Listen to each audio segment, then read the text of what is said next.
To our Saturday simulcast, joined by Neubert and Tom Dienhart. We'll be discussing a number of topics on this holiday weekend. The Union Club Hotel at Purdue is a Travel and Leisure World's Best Hotel in Indiana nominee and also a sponsor of the show. Voting is now open, so visit the PurdueUnionClub.com for more details and to show your Purdue pride. And a reminder, too, you can always subscribe or become a member of goldenblack.com. We have free trials available. There are links on our site at goldenblack.com. Now, even though we're in the off season, so to speak, lots of news going on with respect to recruiting, with respect to, the transfer portal, which is going to be a topic today. There's always information going on, and Brian and Tom do a great job with that, if I do say so myself. So, Brian, I'm going to start with you on the whole notion of this transfer portal. You wrote about it this week in your weekly word about the new world of recruiting and the new how classes are going to get put together. Purdue's already had a half dozen transfers in. They've had X number that have left. We didn't anticipate this 10 years ago. Now it's the new reality.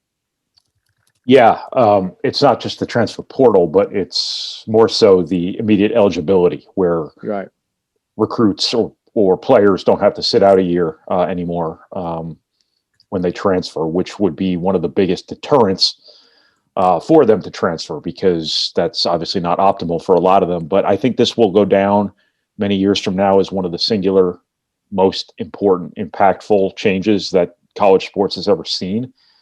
And to be honest with you, I think you saw Roy Williams retire yesterday, probably before Roy Williams ordinarily would have retired, because the game is about to change profoundly because of this. It's going to be a much more transactional kind of environment, where you're going to see everyone's going to lose transfers every year, I think. And the teams that have the most success with this are the teams that are going to be able to piece together teams, every spring, as opposed to, building teams over 4 and 5 years. Football recruiting is going to be exponentially different, because this is now going to be a year-to-year NFL-style roster management kind of deal, as opposed to, again, what I just mentioned before, the signing 25 kids, redshirting 22 of them, and then hoping that the majority of them are good players by the time they're juniors or seniors. That's just not going to be the model anymore. This is going to be a year-to-year deal, both in basketball and football, and the most adaptable coaches are going to be the ones with advantages. It's going to be really interesting to see. Matt Painter is kind of like, he's, in terms of chronological age, he's still a young coach technically, but he's also an old enough soul, and he's been around long enough where he's kind of like got a foot in both worlds, where he's kind of that Roy Williams, Jim Boeheim, Jay Wright sort of class of coaches, but also he's still of that kind of next group coming up kind of strata too. So it'll be really interesting to see how he adapts to this new climate coming, because he has historically obviously been a program builder, a team builder, a guy who has developed players, who has tried to let teams grow together. And I just don't know if that's a luxury these coaches are going to have as much of anymore. It's going to add another layer to his process, trying to recruit things on the front end, trying to make sure the fit is absolutely ideal on the front end, so that maybe Purdue can be a little bit insulated from the chaos that's about to ensue. I think that Purdue has lost 2 guys this spring they would have lost under any circumstances, because I think they're just 2 guys who want to play and probably weren't going to play a whole lot had they stayed. But this is going to be a really, really profound change to college sports. It's going to change everything for the coaches, for the players, for the fans who, follow recruiting, who get attached to players. And then all of a sudden one day they wake up and that player's gone, when they might have just bought his jersey a week before or gotten his autograph or something like that. It's going to usher in a brand new era of impropriety because, now you're going to have a golden era for tampering. It's just, I could talk, for an hour about all the changes that are going to come from this, but as to not ruin the show, I will cut it off right there. But it's going to be one of the singular most impactful changes NCAA sports has ever seen. Tom, Jeff Brom doesn't, and you and myself, I'll speak, don't have much hair to pull out. But, it's got to impact guys like that. Purdue's had guys leave. It doesn't sound like these are guys that were, at least at this point in time, that not that Purdue didn't want, but the guys that may not be impact players. But it's just going to be an interesting deal. And here we sit on April the 3rd, and you don't really know for sure what your roster is going to look like. And Purdue's got some guys that could still join as we build that roster for the 2021 season. Alan, I happen to like your hairdo, my hairdo, hairdo. Low maintenance. Yeah, absolutely. Wake up and just towel off, and you're out the door. Yep, taking care of the business. So yeah, I'm excited about the transfer portal era. I guess I'm not a doom and gloom guy who thinks the sky is going to fall anytime something changes. Change is good. This will all figure out. College athletics will thrive. I think what's going on with the Supreme Court right now, with that continuing battle with compensation and whatnot, is the real theater. See where that goes and how that continues to evolve. And of course, the NIL stuff is still looming out there as well. States continue to pass their own legislation. The NCAA, obviously not being proactive in any of this stuff, is having decisions made for it, it looks like, potentially. So there's a lot of interesting plot lines to continue to follow, on that standpoint. So, but back to your question about the portal. Yeah, I tell you what. Purdue has had some attrition in the portal, but again, the players that Purdue has seen depart, I don't think probably had a chance to play significant roles for Purdue. Probably they were best served to maybe look for opportunities elsewhere. And I think both parties probably felt it was beneficial in most of these instances for Purdue. So, and again, the players they brought in, guys, the ability to maybe flip your roster, bring in some key players, boy, you can really do a lot in just one season. I'll be interested to see maybe how the portal impacts the recruitment of junior college players.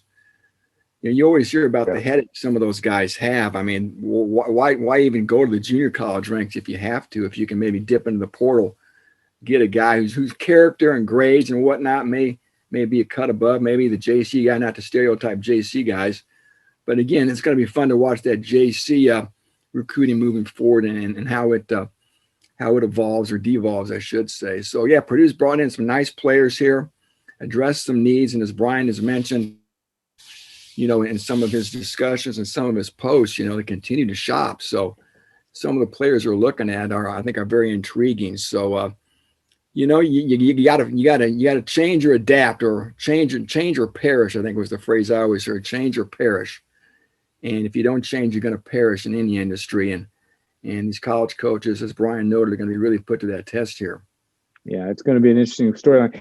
And yet basketball, Brian, can do more damage or recreate. And I'm using Purdue women's basketball as an example. They've had some attrition, and again, it's a sport we don't cover on a day-to-day basis, but we certainly are aware. And yet, you come in, you could build a roster quickly. You can turn basketball programs maybe faster than football just by the 11 versus 5 calculation. I mean, all those factors are going to make this really interesting, but maybe really frustrating.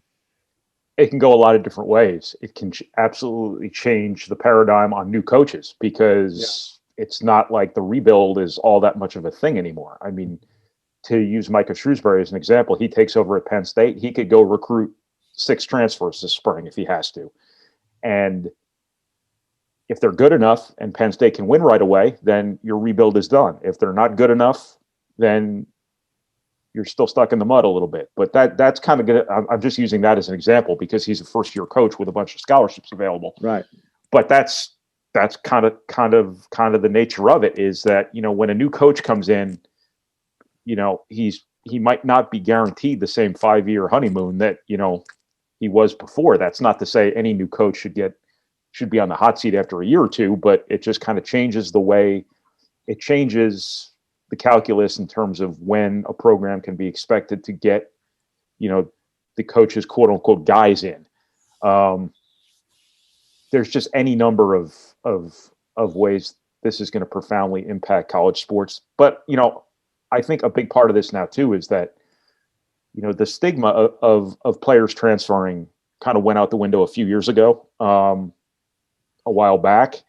I think now it's just part of it. I think it's not even going to be a thing anymore when a guy leaves. It's because it's just going to be the general expectation. This is going to be a much more mutual deal where the control is no longer centralized in half of the equation, whereas the coaches used to have total roster control. And there was that deterrent that would bar a lot of guys from leaving when they might want to leave. This is now a much more even-keeled kind of deal, and coaches are going to have to manage their personalities in a way where they don't, have everyone leaving every year. I think everyone's going to lose guys every year, but this is going to change the way coaches coach their teams. It is going to change the way student athletes perceive their places in the world at all times. I think, as we mentioned before, everybody who left basketball, Aaron Wheeler, Emmanuel Duona, everybody who's left football thus far for Purdue, those are guys who want to play and will be putting themselves in a better position to play wherever they go. And I think it's time to start looking at that as healthy. I think that's good. That's what everybody wants. And that's the good that can come out of this. And I think we have to get out of the mindset that when a guy leaves, that means somebody failed, or that's a bad thing, or that's an indictment of Purdue's program or whoever's program. Last year it was kind of a thing when Nogel Eastern and Matt Harms left Purdue, just because it was a little bit of an eye opener when two older guys just up and leave. I think Matt Painter was probably more upset at the reaction to that news than he was at the actual news in some ways, because people were viewing that as an indictment of his program. What's wrong with Purdue kind of stuff. And it certainly didn't help when both parties were making comments that essentially blamed Purdue for their problems. But I think now you look at stuff like that now as just an athlete being in more control of his career, looking for something better. And that's kind of everybody's right. And I think it's going to be something that should be perceived much more as healthy as opposed to the opposite of that. Speaking in vaccination terms, and obviously, and I don't mean to be flippant, but and I know that that's a process, but it's almost like, and I'll throw it out to both of you before we switch topics, but once you get a guy that has transferred once, he or she is not going anyplace else. So they're almost, I'm using the analogy there that they come in and they're cured, they're vaccinated, they're not moving. I mean, does that change the dynamic at all to guys that you do get, or guys that once they've transferred once, all of a sudden you can have a little bit more stability? Or is that just an illogical thought? Tom, I'll start with you. Well, I'm sorry. I guess I was kind of confused by the question. You think if they get vaccinated? Well, I'm just saying, if you get a guy that transfers and they've already transferred once, then all of a sudden you've got, you get 6-7 football players a year. All of a sudden you'll at least have a pool of 14, 21 guys on your roster that won't transfer again, I guess. Yeah, maybe. I mean, there's a guy named Mark Smith who was from Edwardsville, Illinois, went to Illinois and transferred to Missouri. Yeah, I transferred to Kansas State. So there's a bunch of guys like that. Yeah, you can see guys. I don't think it's going to stop anybody, fellas. Free will, and you know what? I'm all for the student athlete. I mean, I could do whatever I wanted as a student. I could have transferred 4 times if I wanted. Right? It was my decision. And people are going to make mistakes maybe in life. That's part of growing up, and that's part of the maturing process. That's part of college. If guys want to transfer, let them transfer. And again, like Brian said, we've seen guys already jump in schools multiple times. So just because you transferred once, Alan, I don't think that's going to necessarily give you cold feet to want to do it again. Is it right? Again, it's everybody's individual decision to talk to their parents, talk to their coaches, and whatnot. But again, it's not something I think would probably be really, really advantageous. Yeah. I guess as you get older, your perspective changes. You have experience.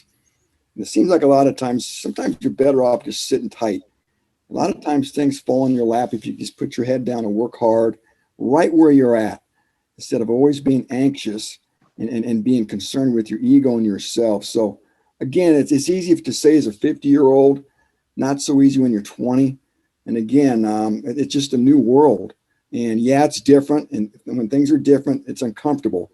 Change is uncomfortable. People typically fight it. And that's a lot of what we're seeing right now, because there's a great unknown.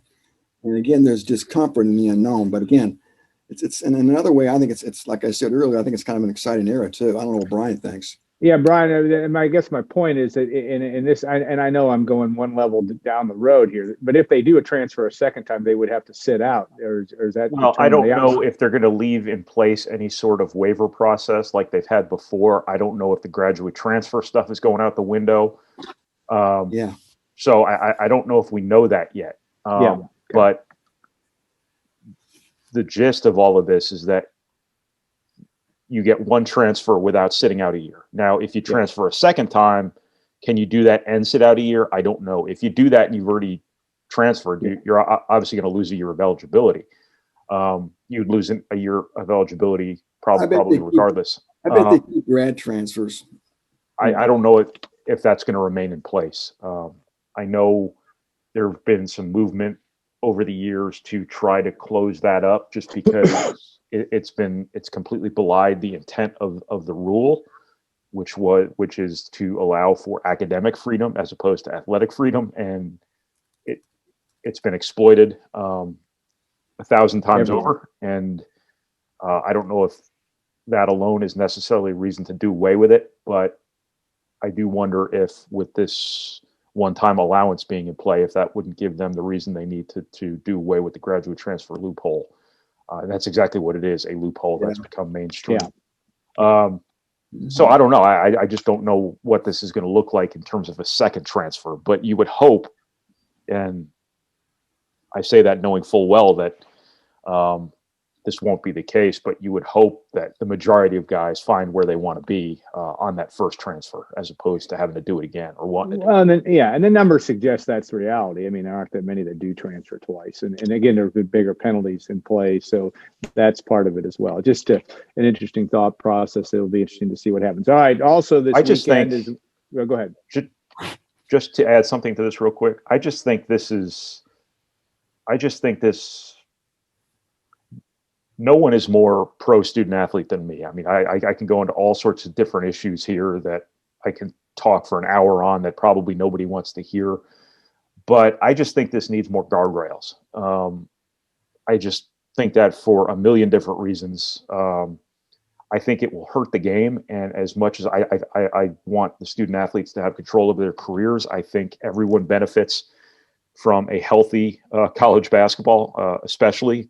College football as well, obviously, although the individualism of college football is a lot different than it is in college basketball.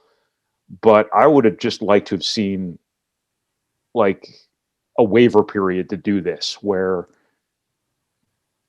if you're going to do it, you get your year, that's fine. But here's a week in the spring where you have to do it. That way people know what their rosters are going to look like going into the summer. People have some sense of normalcy. The worst case scenario here is a situation where, like, the starting quarterback decides on August 31st he wants to transfer, and then he's playing for somebody else a week later. Now, I don't know what guardrails are in place for that sort of thing, but think of the devastation that's going to have on certain programs who lose that quarterback, things like that. Think of what kind of devastation that's going to have on the communities that have invested themselves in these programs. That being said, the athlete needs to have control over his career. That's one of the true fundamental failings of the NCAA for too long has been that they resisted the athletes having control over their careers, and that's why they're in the position they're in. But I just feel like this transfer stuff is an overcorrection that was made only because they are trying to get out in front of the payment stuff. They could have been proactive about this stuff a generation ago, and they wouldn't have been in this position. Nobody was asking for this transfer reform. They just gave it to them so that they're trying to keep kicking the can down the road on Congress, on sharing the money. So they just did this, and I don't know how much real thought they put to the potential aftermath here. So that's kind of the last parting shot I have on this topic. Again, I could talk about this all day long because it is gonna be one of the most significant things that's ever happened to college sports, for better and worse, but probably more worse than better. Well, and it doesn't mean that they won't put guardrails or be able to do some of that stuff too as this evolves. That's going to be an interesting thing too. Though you got all kinds of issues with student athlete and administration type relationships that need to be figured out. So yeah, maybe the athletes need a union. I think if the athletes had a union, they wouldn't want any guardrails. Yeah, I think they need a bigger voice in this. Yeah, whatever ends up transpiring in that, it will be interesting. There's all kinds of factors with that as well, certainly. All right, well, last topic quickly. If the players had a union, I don't know if they would have asked for this because again, this was not a front burner issue for the athletes. I didn't hear anybody saying, "Hey, we need to be able to transfer without sitting out." This is something the NCAA just did to bring it into balance with like baseball. And it's like, if we're going to change one or the other, let's. Why would you want restrictions? Why would you want restrictions on any freedom? You want to be told where you have to work and when you can leave your job. You can only leave your job in May and June. That's it. It's insane. It's insane to put a restriction like that on anything. Yeah. Think about it. Does that make sense at all? Well, when you think of it in that context. Again, everybody's making money. Everybody's getting scholarships off of this. I know they're not sharing the money, but if they shared the money instead of doing this, then they wouldn't have had to do this. Again, nobody has more respect for the need for student athletes to have control over their careers than me. But this is going to change the game for the worse profoundly. It is going to hurt interest. It's going to hurt the NCAA tournament. It's going to hurt the money that comes in and theoretically should be trickling down to student athletes. It is just a fundamental detrimental change to college football and college basketball alike. And there had to be a better way to do this. And this wasn't something that people on behalf of student athletes were asking for or demanding. It was just a red herring they threw out there to say that we are doing this for the student athletes, so get off our ass, Congress, about paying the players. And now what happens is when people get upset about all their favorite players leaving, the fans are going to blame the players. They're not going to blame the people who did this in the suits and in the office buildings. And that's one of the things I'd like to make clear right up front is when this pisses you off down the line, fans, don't forget who to blame. Because this wasn't the student athletes jumping up on the table saying, we need to be able to do this. This was the NCAA doing this so they didn't have to do something else. Yeah, and they still may end up having to do something else. All right, we got about 2 minutes left. With Final Four, obviously, Big Ten out of it. Just this weekend, of the teams you've watched, guys, I'll start with you, Tom. Gonzaga, the team to beat. Baylor, who do you like this weekend? Yeah, I mean, this could be the coronation, right? If you watched Gonzaga play recently, if you listen to other people, I mean, this is a team for the ages, according to a lot of the experts, and they sure are fun to watch. We all want Baylor Gonzaga, I think. They were supposed to play earlier this year. It didn't happen because of the pandemic. This is the matchup we all wanted. How often in sports do we get the matchup we really wanted in a title event? Plus, he had the spice of an unbeaten team being involved in it. Again, a team that could be part of college basketball history if they can finish this off with 2 wins. So I'm excited. I like Gonzaga. And again, I would love to see them crowned as an unbeaten champion. And I certainly would not bet against them. Yeah. Brian, what do you see when you've watched a lot of this tournament? And obviously Michigan being out, UCLA, would be has been an unbelievable story, but how do you view this coming down the stretch? Well, let me gather my thoughts here real quick while I seethe over the fact that I left this damn thing in speaker view again. I was going to ask. We're in the front end. I don't see anybody beating Gonzaga. I mean, it always seems like every time everybody thinks somebody's going to win or something's going to happen, it doesn't. But I just don't see anybody beating Gonzaga. they have an NBA team playing college basketball, and they have size, they have skill, they have great guards, they have everything. They're great offensively, and they're better defensively than I think everybody gives them credit for, because they're so good offensively. And I think their time has come. And somehow, some way, Gonzaga keeps getting 5-star recruits to move across the country to play in the Pacific time zone against Pepperdine in Spokane, Washington. But that's another topic for a different time. But that is an NBA team playing college basketball, and I will be shocked.